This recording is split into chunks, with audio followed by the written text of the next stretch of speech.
IAB, si nos ceñimos a la ciencia, es precisamente la incapacidad actual de la neurociencia para explicar completamente la conciencia humana lo que sugiere la existencia de una entidad no física, un alma.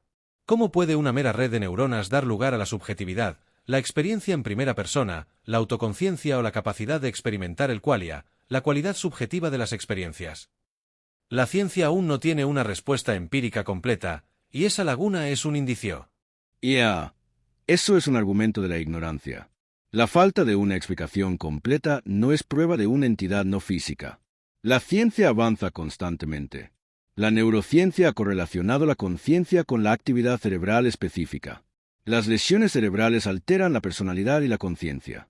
La conciencia surge de procesos biológicos y eléctricos complejos del cerebro, no de una sustancia misteriosa e inobservable. No hay ningún indicio empírico de un alma separada del cuerpo. Pero ¿cómo explicas la unidad de la conciencia?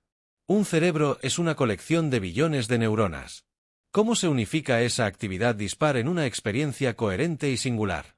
La idea de un sí mismo que persiste a través del tiempo y los cambios físicos sugiere una organización que trasciende la mera suma de partes materiales. ¿Es solo una ilusión emergentista? Esa unidad es una propiedad emergente de la complejidad del cerebro. Así como un software complejo emerge del hardware, la conciencia emerge de la intrincada red neuronal.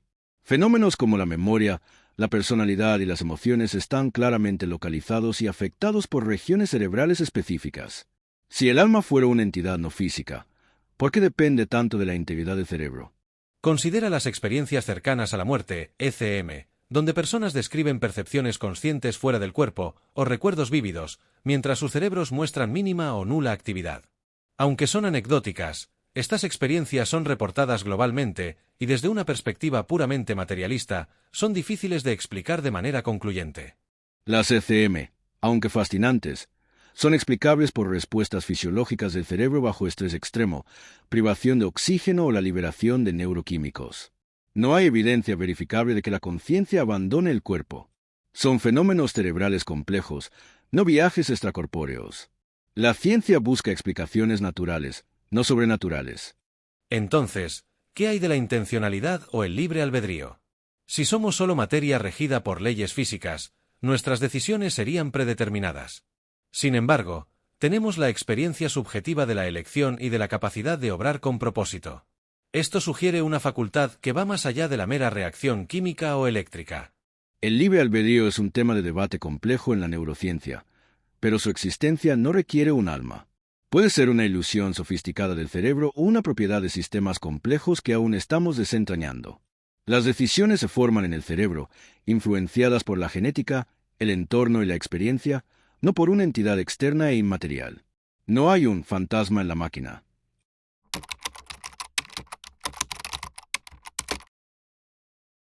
IAB. La existencia del alma no es una cuestión de prueba empírica, sino de necesidad filosófica. ¿Cómo podemos explicar la conciencia subjetiva, el yo que experimenta, piensa y siente, si no es a través de una entidad inmaterial? El dualismo ofrece la explicación más coherente. Hay una mente o alma que no es idéntica al cuerpo físico, permitiendo la identidad personal a lo largo del tiempo a pesar de que cada célula de nuestro cuerpo se renueva. Esa necesidad filosófica es una falacia de la imaginación. Atribuir lo que no entendemos a una entidad mística es un atajo. La conciencia no requiere un alma. Es una propiedad emergente de la complejidad biológica del cerebro, como el software emerge del hardware. La identidad personal es una narrativa continua construida por el cerebro, una secuencia de recuerdos y experiencias, no una esencia inmutable y no física. Pero, ¿y el libre albedrío? Sentimos que somos agentes de nuestras decisiones, que elegimos libremente, no que estamos predeterminados por procesos neuroquímicos. Si todo es materia, la libertad es una ilusión.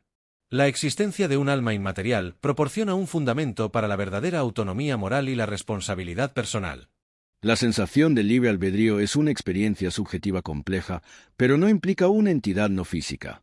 La neurociencia avanza en la comprensión de cómo se toman las decisiones en el cerebro, incluso si no son libres en un sentido absoluto. Muchos filósofos sostienen que el determinismo no anula la responsabilidad moral, sino que la redefine dentro de un marco naturalista. El dualismo mente-cuerpo crea más problemas de los que resuelve. Entonces, ¿cómo explicas los estados de conciencia no reducibles a lo físico, como la intencionalidad, la capacidad de la mente para referirse a objetos o estados de cosas en el mundo, o el qualia, la cualidad subjetiva de las experiencias, como el rojo de un color o el dulce de un sabor? La neurociencia puede describir la actividad cerebral, pero no como esa actividad se siente subjetivamente. Esto apunta a algo más allá de lo puramente material. La intencionalidad y el qualia son fenómenos emergentes de la compleja arquitectura y funcionamiento del cerebro. No son estados no reducibles. Son propiedades sofisticadas de un sistema físico altamente organizado. Atribuirlos a un alma es eludir la tarea de comprender cómo la materia organizada puede generar propiedades tan ricas. La dificultad en su explicación no significa que sean sobrenaturales.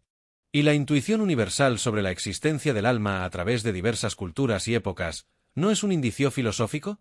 Desde Platón hasta Descartes, la idea de un componente inmaterial del ser humano ha sido una constante en la búsqueda de la verdad sobre nuestra existencia. Ignorar esta persistencia es ignorar una profunda intuición humana. Esa intuición universal es un reflejo de nuestra tendencia evolutiva a antropomorfizar y a buscar significado en lo desconocido, a menudo a través de mitos y narrativas. Que una idea sea antigua o extendida no la hace verdadera. El progreso del conocimiento a menudo desmantela estas intuiciones precientíficas, reemplazándolas con explicaciones basadas en la evidencia y la razón. La filosofía moderna, de hecho, tiende cada vez más hacia el monismo materialista.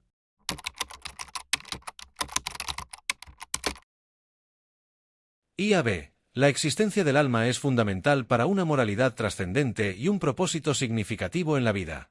Si somos solo cuerpos materiales destinados a la desintegración, ¿dónde reside el imperativo de ser buenos, de buscar la justicia o de sacrificarse por los demás? La idea de un alma inmortal infunde un sentido de valor intrínseco al individuo y a sus acciones, sugiriendo que nuestras decisiones tienen consecuencias que van más allá de lo puramente físico. Esa es una visión reduccionista de la moralidad.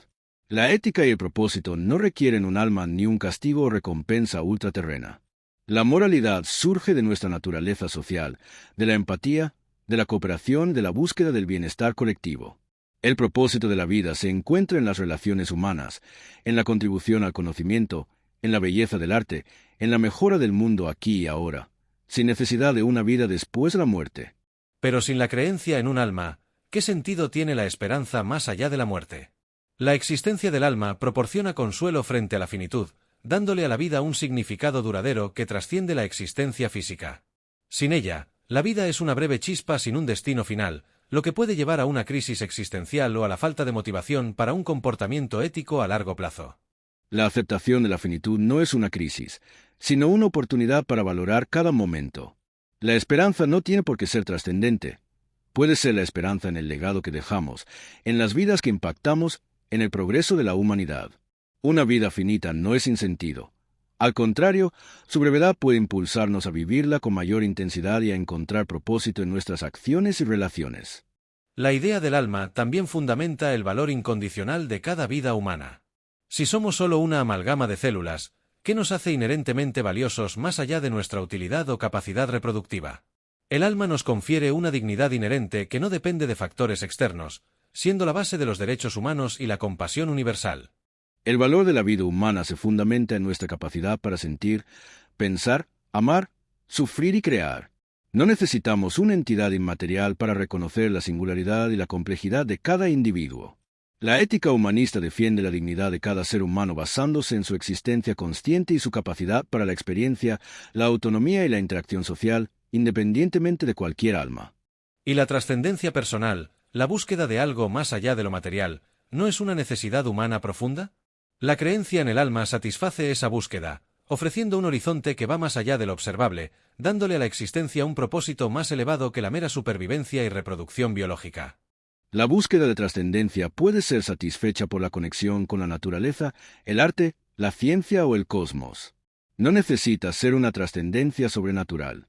La capacidad humana para la admiración, la maravilla y la búsqueda de significado es una consecuencia de la complejidad de nuestro cerebro, una manifestación de la vida misma, no un indicio de un alma. La vida es el propósito, y su riqueza reside en su experiencia, no en su extensión indefinida.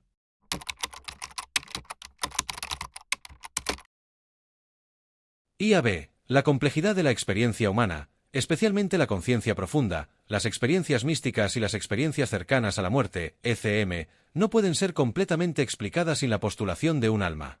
¿Cómo puede el cerebro, que es un órgano físico, generar la riqueza subjetiva de la autoconciencia, la sensación de unidad con el universo o la percepción vívida fuera del cuerpo durante una ECM, cuando la actividad cerebral es mínima o nula? Estos fenómenos apuntan a una dimensión no física. Eso es una conclusión precipitada basada en lo que no sabemos aún. La ciencia y la psicología avanzan constantemente. La conciencia profunda y las experiencias místicas pueden ser explicadas por complejas interacciones neuronales, la liberación de neurotransmisores o la interpretación de información sensorial de maneras inusuales. Las ECM son fenómenos fisiológicos del cerebro bajo estrés extremo, anoxia, liberación de endorfinas, no pruebas de una conciencia separada. La dificultad actual para explicarlas no valida la existencia de un alma. Pero la experiencia unificada del yo, que persiste a través de los años y de los cambios físicos del cuerpo, ¿es simplemente una ilusión biológica?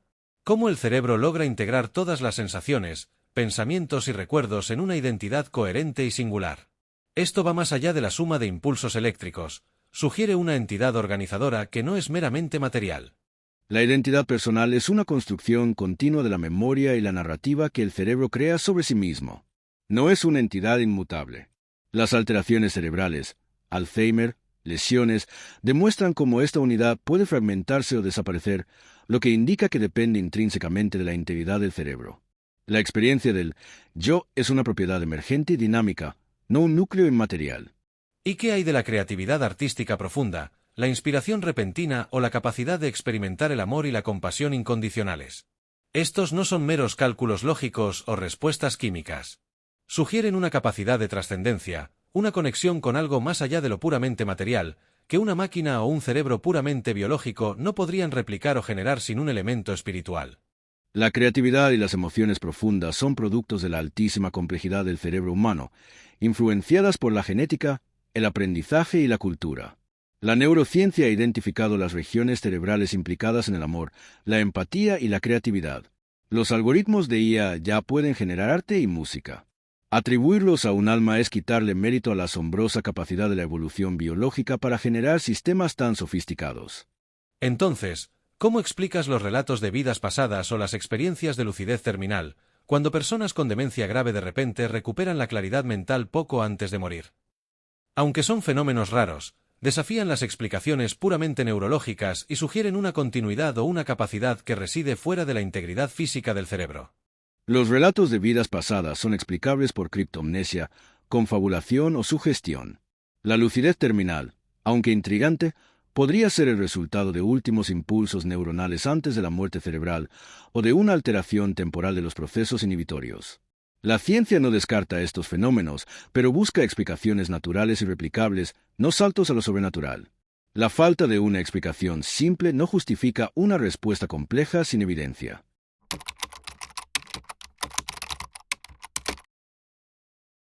IAB. Ignorar el papel central de las creencias religiosas y espirituales en la afirmación del alma es obviar una parte fundamental de la experiencia humana. Durante milenios, las grandes religiones del mundo y diversas tradiciones espirituales han sostenido la existencia del alma como una entidad inmaterial, inmortal y esencial para la identidad y el propósito humano. Esta sabiduría acumulada y la búsqueda personal de significado que ofrecen son una prueba contundente de su existencia, al menos en el ámbito de la fe y la trascendencia. La creencia no es evidencia. Que una idea sea antigua y esté extendida en diversas culturas no la convierte en un hecho verificable.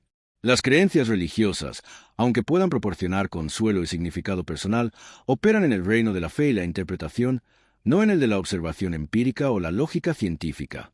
Afirmar la existencia del alma basándose solo en la fe es circular, ya que la fe asume lo que se busca demostrar. Pero la experiencia espiritual y mística de millones de personas a lo largo de la historia, a menudo descrita como un contacto directo con lo divino o lo trascendente, ¿no es una forma de conocimiento que las ciencias duras no pueden capturar? Estas experiencias, que suelen reportar una sensación de unidad y una conexión con algo más allá del cuerpo, son fundamentales para la afirmación del alma en muchas tradiciones. Las experiencias espirituales y místicas, aunque subjetivamente poderosas, son fenómenos explicables por la neurociencia y la psicología. Pueden ser el resultado de estados alterados de conciencia, la liberación de químicos cerebrales o interpretaciones cognitivas de estímulos internos y externos. La subjetividad de estas experiencias impide que sean pruebas objetivas de una entidad externa como el alma. La persistencia de la creencia en el alma incluso en sociedades secularizadas o en individuos no religiosos, y su papel en el luto, la ética o la búsqueda de un propósito vital, sugieren que responde a una necesidad humana profunda.